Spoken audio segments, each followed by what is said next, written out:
هلا هلا، مساكم الله بالخير والنور والسرور. اليوم راح نسوي كابلي بالدجاج في منتهى اللذة. طبعا الكابلي يعني ما يحتاج له كلام. حطيت في القدر أول شي شوية سمن، بس يسخن راح أضيف عليه بصل وثوم.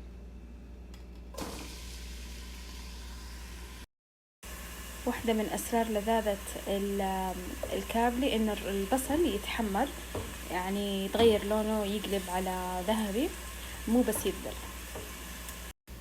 حطيت البهارات الصحيحة. أول ما بدأ يتغير لون البصل حطيت فلفل أسود وهيل وورق غار وقرفة وخولجان، وراح أنزل عليه الدجاج.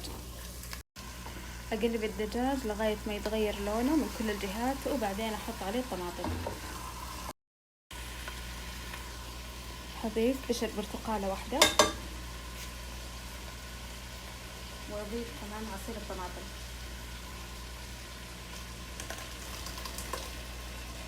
لو الطماطم ما هي حمراء أكيد لازم تضيفي شوية من صلصة الطماطم. راح أضيف عليه البطاطس قصدي،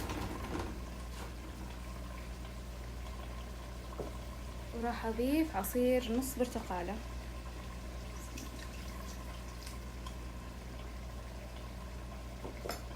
أضيف عليه شوية موية وأخليه لغاية ما يستوي الدجاج.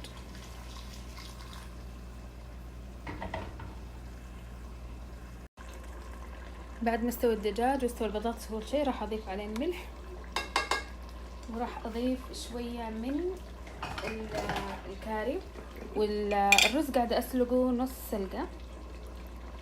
كاري مو كثير، شوية بس.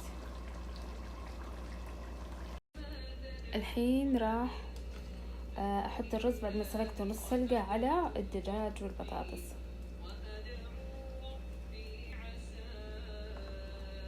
بعد ما حطيت الرز راح أحط عليه موية كادمة زعفران أو صفار زعفران. بسم الله. خلاص، وأولع عليه على أهدى نار وأتركه لغاية ما يستوي الرز تماما.